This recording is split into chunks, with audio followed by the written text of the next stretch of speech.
Man, I think between Easter and tonight, I've cried more this week than I have in a long time. There's just something really, really beautiful about seeing you guys worship. I mean, it is just amazing. I'm excited to be here with you guys. Somehow we're already in the last couple weeks of this semester. Wow, that feels so much brighter than usual. I can't see any of you. Hopefully that means you can see me though. But yeah, I'm excited to be here. If we've not met before, my name's Davis. I'm on staff here at Veritas. And I want to start tonight with a story of a time that I was stuck between a rock and a hard place. And specifically, a time where I was stuck between what I wanted and what my parents wanted. Setting the scene, I was a sophomore here at Mizzou studying StratComm, and I had a pretty sweet summer lined up ahead of me.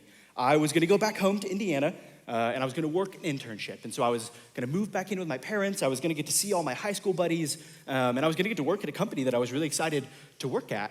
And so it was like the perfect summer.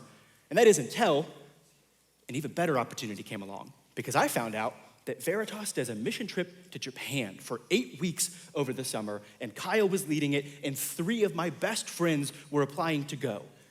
And so what do? Well, I call home, and I say, hey, Mom and Dad, I know that I've already committed to this company, and I know that I've already committed to staying with you guys, but what if instead I got to go to Japan and do ministry all summer with so many of my best friends? And their response kind of surprised me, to be honest. They were like, yeah, that sounds awesome. Next summer. You should do that next summer, but this summer you've already made commitments, and we'd like for you to honor them. That really wasn't what I wanted to hear, so I went ahead and applied. And I wasn't serious about it. I just kind of wanted to see what would happen, or at least that's the lie I told myself, until 3 weeks later, Kyle calls me and he says, hey man, good news. You have a spot. If you want it, you can come to Japan with us this summer. And by the way, like those 3 other guys, they're coming too. So now this dream summer, like the perfect summer that I could ever imagine, like it's becoming a reality. And so I call home and I'm like, okay, Mom and Dad, I know what you guys said, but like listen, see how awesome this sounds. And again, they're like, yeah, it really does. You should do that next summer. But we would really like for you to come home and spend the summer with us and do this internship that you've committed to. So what do? I'm at an impasse at this point, They are not budging. And so I have to decide, am I going to do what I want to do, or am I going to obey my parents in this? Well, I call Kyle. I say, I'm in. Didn't even really think about it, to be honest. I just go, hey man, I'm in. And then I call this company and I say, hey, sorry, you guys got to find somebody else. I'm going to break my contract. I'm going to Japan for the summer. And then I called my parents. And let me just say, it didn't go well for me.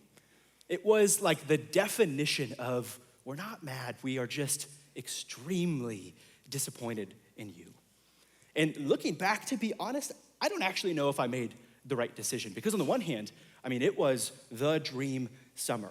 I think those are memories that I will have for the rest of my life. And not just good memories, but doing ministry full-time in Japan that summer is actually what convinced me that I wanted to do it full-time here. Like, I think the reason I'm on the stage talking with you guys right now, in part, is because I went to Japan.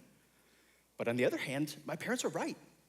I had made a contractual commitment to this internship that I ended up breaking. But not just that, I had made a commitment to my parents that I was going to come home and spend one last summer with them. I never did afterwards, and so I lost out on that. So to be honest, I don't know if I made the right call, but I wonder if you've ever been in a situation like that. Probably not the exact same situation, but a situation where you're stuck in a disagreement with your parents, not able to see eye to eye. I don't think I'm alone in that, because over my years of doing college ministry, I've talked to you guys about all sorts of messy conversations that you've had with your parents about what school to go to, what major to do, whether you should stick in that major, who to live with, what job to go after, what clubs to be part of to build your resume, who to date, who to marry, if you can get married and when. Like, there's just, the list goes on and on and on. And I think it's unsurprising in this season of life in particular, because our parents raised us. Of course they're gonna have opinions. Of course they're going to have an idea of what they want your life to look like. But also as adults, or at the very least people who are becoming adults, like we're starting to ask the questions of like, what does it look like for me to make these decisions in my own life? Am I still turning to my parents for my decisions, or am I making those myself? Do I have to listen to them anymore? And maybe most pointedly, like, what do I do when we just cannot see eye to eye? And to be honest, none of those are really easy questions to answer, But I think that they're questions that we have to ask because they're going to come up in the passage that we read tonight. It's a pretty short passage. It's literally just 3 verses, but unfortunately short does not mean easy for us. So let's read and then we'll talk about it. Ephesians 6, 1 through 3 says, "Children, obey your parents in the Lord because this is right. Honor your father and mother, which is the first commandment with a promise, so that it may go well with you and that you may have a long life in the land." So if you've not been with us, Kate did a really good job summarizing it, but a super fast summary is that Paul is writing this letter to a church in Ephesus, and we as Christians are reading it along with them now here today, and what he's doing is teaching us what it means to follow Jesus. And so what he's saying is honestly kind of straightforward. He says, "Children, obey your parents in the Lord." And that word that he uses, children there, that's not talking about age. We don't get out of this command. We're not freed from this just because we turn 18 and legally we're not a child anymore. No, it's not about age, it's about relationship. And so if you have somebody that you think of as a parent, that doesn't even need to be biological, but if there's somebody who has raised you, who plays that parental role in your life, then Paul is saying part of following Jesus is to obey them and to honor them. And I think that raises 2 really big questions for me. The first just being like, why? What does my relationship with my parents have to do with my relationship with God? And then second is, how do I actually do this? You know, it's one thing to know why, it's another thing to know what it's going to actually end up looking like in our lives. And so those are the 2 questions that I want to answer tonight is, why are we doing this and what might it actually look like for you? And so real fast, before we get into the why definitions, when Paul says obey, he's actually combining 2 words in Greek. And those 2 words are to listen to and then to sit underneath. And so when he says obey, what he's saying is, hey, listen to your parents. Like actually take in what they're saying to you and then sit underneath their authority. Try to actually do what it is that they're telling you to. So obey, it means to do as your parents say. And then honor is a word that means to give value and respect, to hold that position they have in your life in high esteem. But then back to that question, why? Like, why is me obeying and honoring my parents part of following Jesus? And thankfully, Paul kind of gives us a hint. Verses 2 and 3, he says, honor your father and your mother, which is the first commandment. And so Paul gives all sorts of commandments in Ephesians, but that's not what he's talking about here. Paul is actually quoting the 10 commandments. And if you don't know what that is, the 10 commandments are found all the way back in the book of Exodus. That's the second book of the Bible. And they're commandments that God gave his people, Israel. Israel is a nation that God has delivered out of slavery in Egypt. And then he tells them, hey, over here, I have this promised land for you guys. And if you travel with me, you're gonna get to live in this promised land. And it is going to be the best thing for you because there you can live freely. You'll never be enslaved again. And you can worship me as your God. You are going to thrive in this promised land. And so he gives them these commandments for the sake of following him so that they know how to be in right relationship with him. And part of that is through their relationship with him. He starts with commandments like, have no other gods before me and don't speak my name in vain. But then in this 5th commandment, we see him switch to their relationships with each other. He gives them roles to play in each other's lives. Kyle talked about that last week with marriage, that part of God's design is that a husband and a wife would learn to submit to one another. And so this week, we're talking about what it means for us to submit to our parents, because family is part of God's good design for his people in his world. And so he gives parents authority within this structure, and he tells children to obey them. And ideally, parents are raising their kids up in the faith, and then the kid's job is just to do as the parents say. But I think the hard part for us is that when we start talking about commandments, when we start talking about submitting to authority, I think it starts to sound really restrictive. Like I start to feel like I'm getting boxed in and that God is asking me to do a bunch of things that I don't want to do, or he's telling me that I can't do things that I do want to do. But I just want to be really clear. God's not trying to restrict them by giving them this commandment. Paul is not trying to restrict us by repeating it to us. He's trying to protect order. He's trying to keep them within the good design that he has for creation. It's ultimately for their good. And we see that because Paul points out that not only is this the first verse that talks about their relationships with each other, but he says it's the first verse with a promise. We do this so that it may go well with you and that you may have a long life in the land. So Paul is clarifying that this commandment, it says that if children obey, they will live long in the land and it will go well with them. What does that mean? Well, I think back then it was literal. Like, if you obey your parents, you guys remain faithful as a nation, then you're going to be delivered to this promised land where you will live forever with God, and it's going to be amazing. I think for us it's a little bit less literal, but he's still promising that it is going to go well for us. And I don't think that means that it's always going to be easy. I don't think that us submitting to our parents and obeying them and it going well for us means that our parents are always going to say things that we like.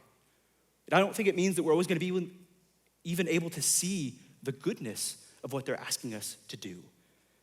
But simply put, I think that even if it's hard for us to see it in the here and the now, I think what Paul's trying to show us is that God's commands and his authority structures that he puts in our life, they're for our good because they keep us on track. They lead us to him, and he is where life abundant is found.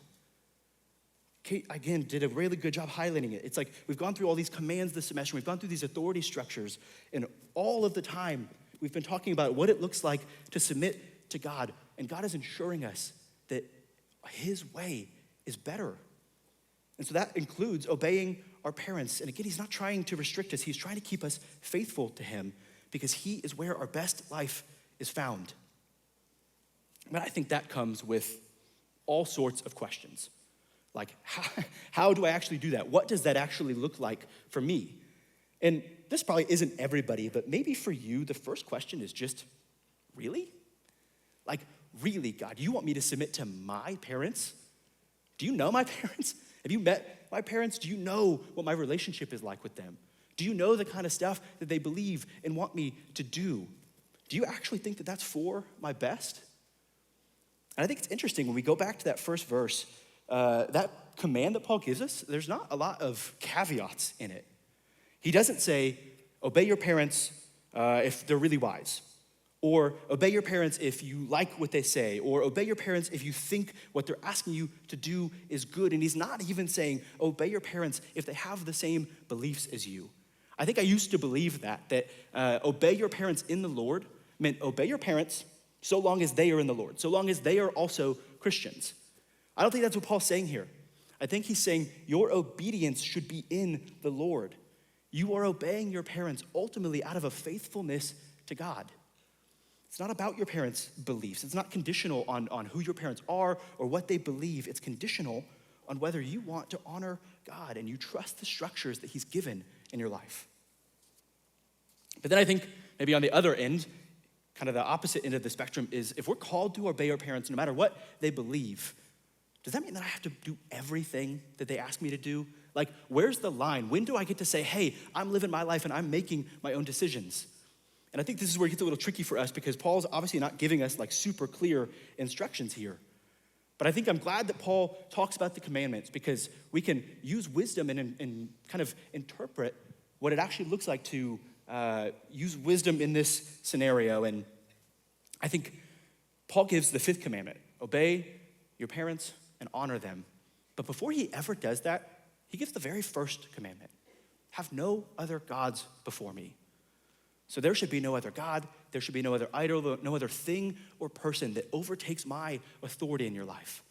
So yeah, submit to your parents, obey them, honor them, do all of that for me. But if at any point what they're asking you to do is gonna pull you away from me, go with me. You know, I think maybe an example helps. I had a guy in a small group that I led many, many years ago at this point. Really awesome guy. He became a Christian in college and got really involved with Veritas over the semesters. And eventually he came to me with a problem that he was having with his parents. And he said, hey, my parents and we just cannot agree on this. I was like, okay, what's up? And he's like, well, they want me to come home on the weekend. It's like, doesn't sound like that big of a deal. He's like, no, you don't get it. Like at first it was just every now and then. But now they want me to come home every single weekend so that we can have family brunch and so that I can work on the family farm. And I like it. Don't get me wrong. I want to do it, but it's keeping me from going to church. I want to be involved in the church and I want to follow Jesus. And I think part of doing that faithfully is being committed to a church. And I can't do that if I'm home every weekend. So I said, yeah, you're right, you can't. So let's talk to your parents. So he goes home and he talks to them and it didn't go well, unfortunately. They go back and forth for a long time, and finally they say something pretty hurtful to him. They just get frustrated and they go, hey, what are you gonna pick? You're either gonna go to church or you're gonna be part of this family, but you can't do both. I think that's a pretty intense way to say it, but I don't think they're wrong. I think that guy was in a situation where he did have to choose. Am I gonna continue to obey my parents and miss out on going to church and being part of this community that God is calling me to be in and contribute to? Or am I going to obey God and I'm gonna choose church, but that means I'm gonna have to disobey my parents. I'm gonna have to stop going home on the weekends. It was not an easy conversation for him, and I don't think it was pretty. It was hard for him to sit in that tension. But I think that shows us that not everything our parents call us to do is something that we should obey. If our goal is faithfulness, ultimately to God, my mic keeps falling off, goodness, then sometimes that's going to mean obeying our parents. And sometimes that's going to mean disobeying our parents. And I really wish it would be way easier for me if Paul just gave us a list. Here are all the things that you should do, and here are all the things you shouldn't do. But he doesn't. He doesn't give us a step-by-step guide. So we have to use wisdom to figure out what it means to obey God while also obeying our parents. And so I created, I guess, like a flow chart.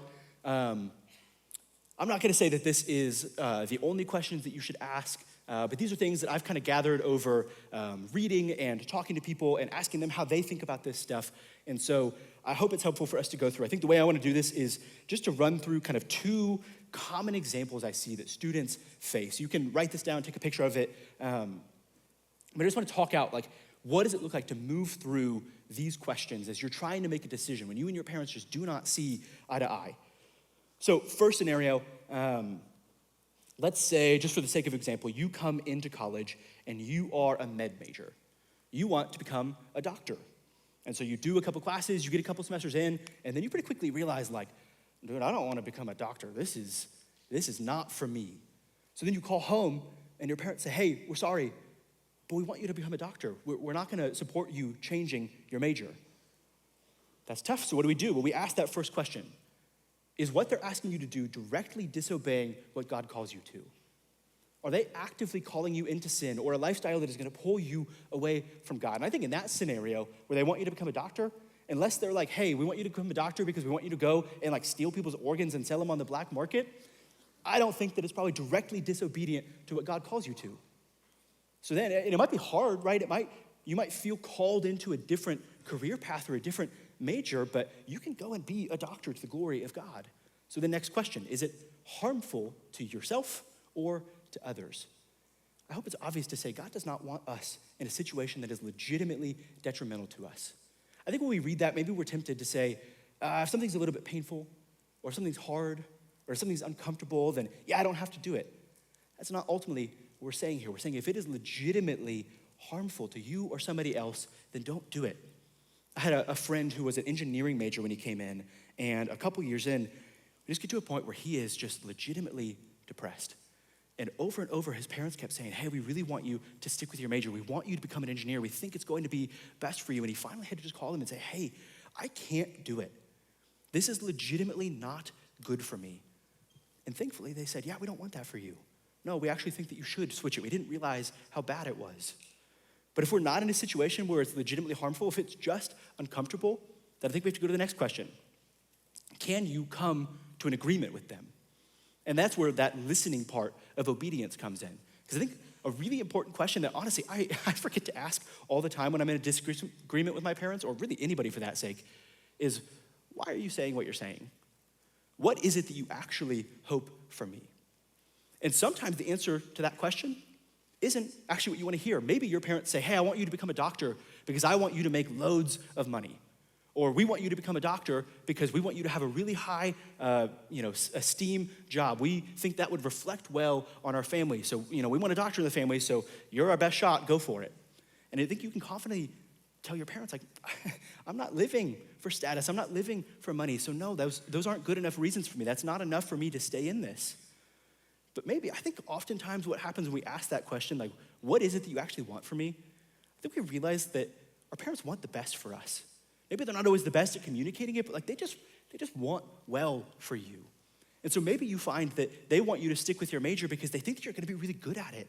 And they want you to be an amazing doctor. Or maybe they just think that's a good lifestyle. They want you to be able to provide for yourself and for your family and to have a job with predictable hours and whatever it is for them. There might be good reasons to it. And so if you can come to an agreement with them and say, hey, how about I try it for one more year?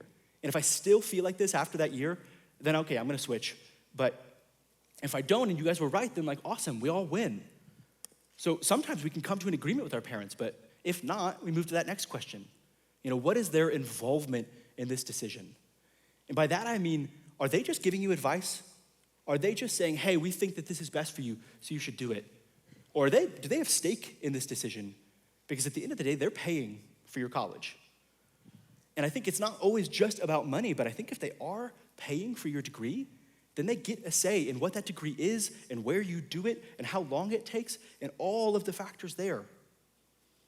And then that last question we ask, always, no matter what, wherever you kind of get off the flow chart, I think it is always worth coming down and asking, what are the consequences of making this decision?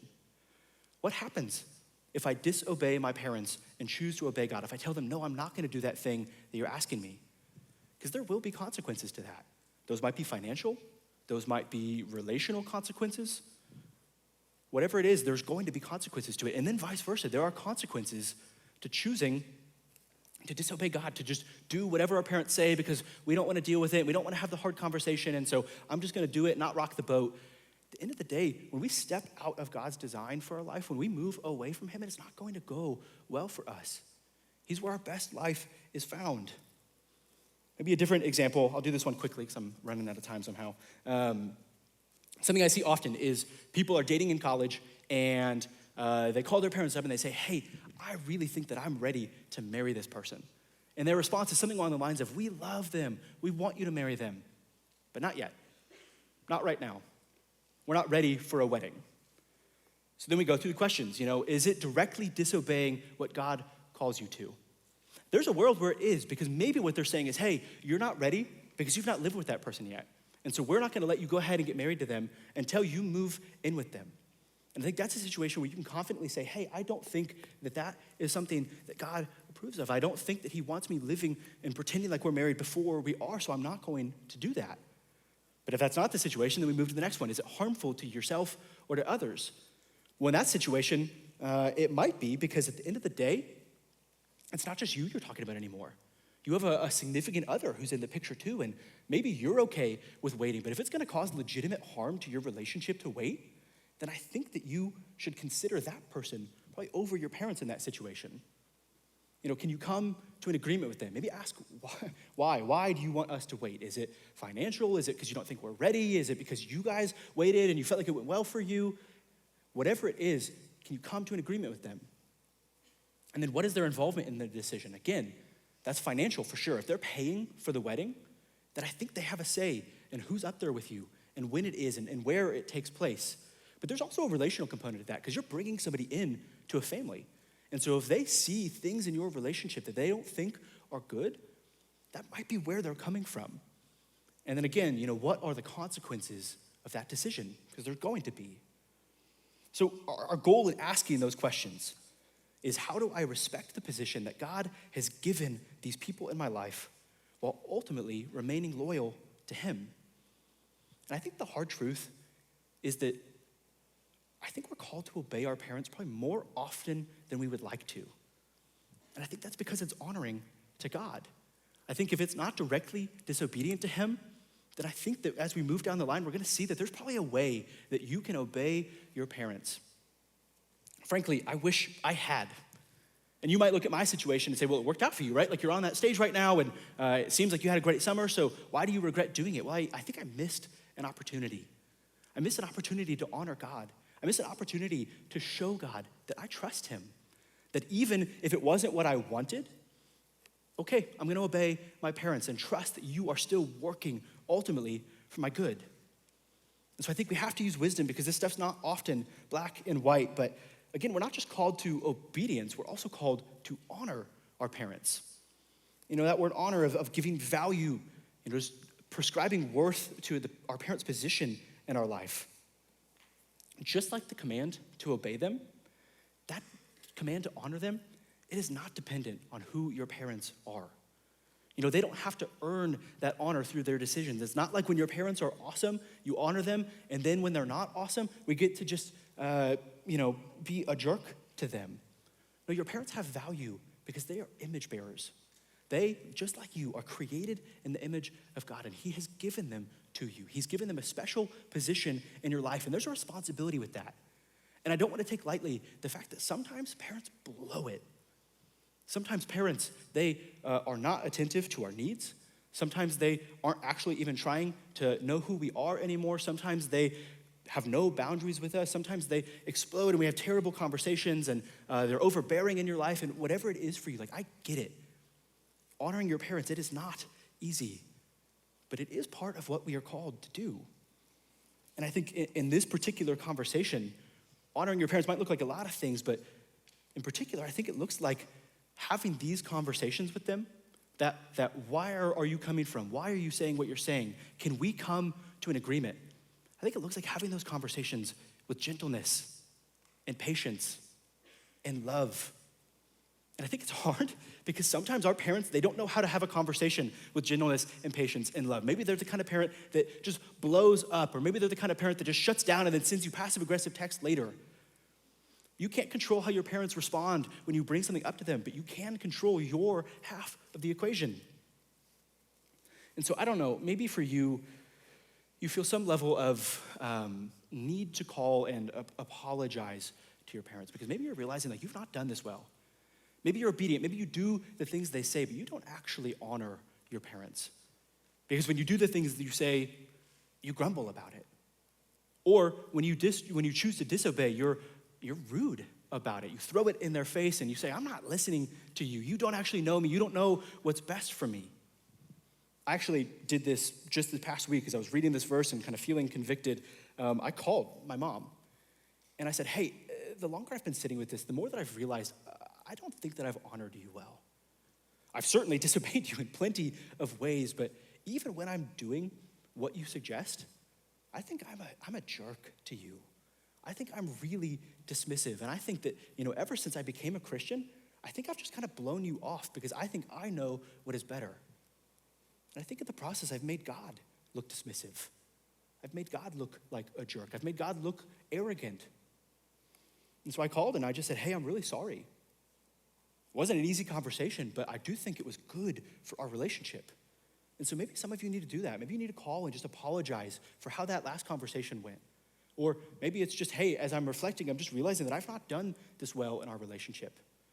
Or maybe you need to think through conversations that you're going to have with your family because summer's coming up and either you're doing something that you and your parents have had conflict over already and you're just gonna face the consequences as you move forward into it, or you're moving home and so you're anticipating all sorts of conflict with your parents. I think it is worth considering what would it look like to not just obey them, but to honor them as you go home. How are you going to make God look in that relationship?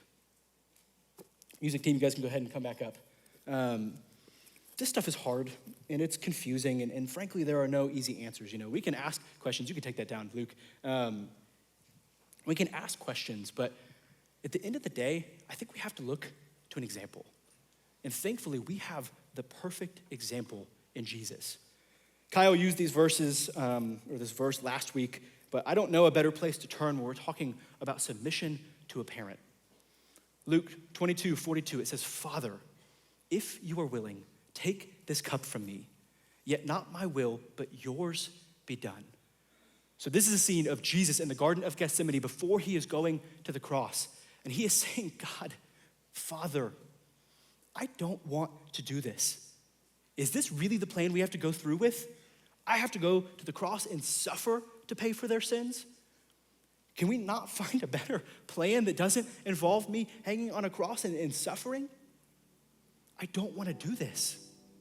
I can't see fully how this is good. But at the end of the day, I know that you're good. And so if this is what you're asking me, then I'll take this cup. At the end of the day, your will be done.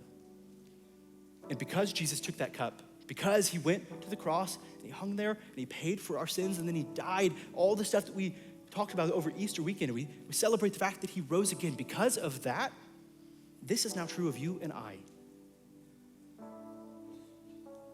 supposed to be Ephesians 5:1. It says, he predestined us to be adopted as sons through Jesus Christ for himself, according to the good pleasure of his will.